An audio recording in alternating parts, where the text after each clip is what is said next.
माननीय मुख्यमंत्री जी को इसके लिए जो है क्षमा मांगनी चाहिए। हैरान करने वाली बात कि घोषणा पत्र अलग है, गारंटी पत्र अलग है। चलो कोई बात नहीं। देखिए 10 गारंटी पत्र अलग है और ये घोषणा पत्र अलग है, दो चीजों को आप मिक्स कर रहे हैं। 1 लाख सरकारी जो रोजगार है वो कितने साल में देना, ये लिखा है कहीं शब्द?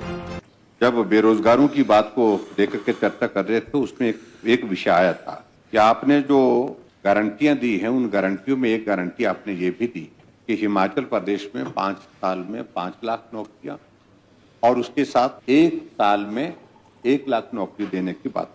ये कांग्रेस पार्टी का आपका घोषणा पत्र है, गारंटी पत्र, और इसमें पेज नंबर 38 और पेज नंबर 38 में जो पहला पॉइंट है रोजगार के संदर्भ में, उसमें आपने ये लिखा है सरकार बनते ही कैबिनेट की पहली मीटिंग में 1 लाख सरकारी नौकरियां दी जाएंगी। एक बार फिर से पढ़ लूं मैं, सरकार बनते ही कैबिनेट की पहली मीटिंग में 1 लाख सरकारी नौकरियां दी जाएंगी।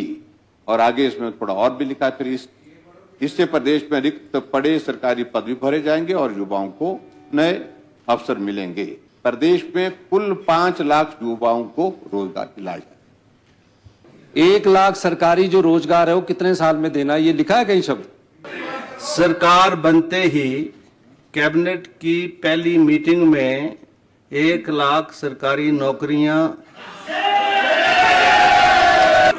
दी जाएंगी। इससे प्रदेश में रिक्त पड़े सरकारी पद भी भरे जाएंगे और युवाओं को नए अवसर मिलेंगे। देखिए 10 गारंटी पत्र अलग है और ये घोषणा पत्र अलग है, दो चीजों को आप मिक्स कर रहे हैं। 1 साल में अगर हमने 1 लाख रोजगार सरकारी क्षेत्रों में खाली पदों के भरने के लिए कह गया, उसका मतलब कहने का ये है मंशा की 5 साल में 1 साल में जो सरकारी पद रिक्त पड़े उनको भरने की सरकार 1 साल में 5 साल के भीतर कोशिश करेगी।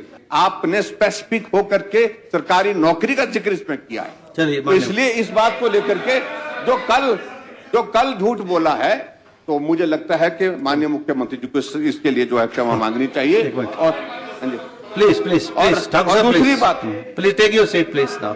आगे आपका इशू आ गया और आगे बढ़ करके जो कह रही हो तो और भी हैरान करने वाली बात कि घोषणा पत्र अलग है, गारंटी पत्र अलग है। चलो कोई बात नहीं, ये भी that is not issue of debate. उस वक्त इनको विश्वास में नहीं लेते थे, that is not issue of debate. वो परिस्थिति अलग थी होगी शायद मेकल में, और आपको पूछे भी नहीं बना दिए गए, ऐसा लग रहा है मुझे। Please take your seat. लेकिन अगर हम आपको बहुत बड़ी राहत दे रहे, हम आपको बहुत बड़ी मदद कर रहे हैं, और मदद इस रूप में कर रहे हैं कि अगर आप इस सारी गारंटी और घोषणा पत्र का हिस्सा उस वक्त नहीं थे तो आप कह दीजिए, माफ करिए, जिन्होंने बनाया था वो आज नहीं है यहाँ पर, मैं इसका हिस्सा नहीं हूँ। चलिए टेक योर सीट प्लीज। मैंने नहीं किया तो आप माफ करने की इससे ज्यादा प्लीज लेकिन आप बार इस बात को एक बार ये भी मानते वो भी मानते, प्लीज टेक योर सीट, स्वीकार करना होगा। प्लीज ये मैं कहना चाहता हूं।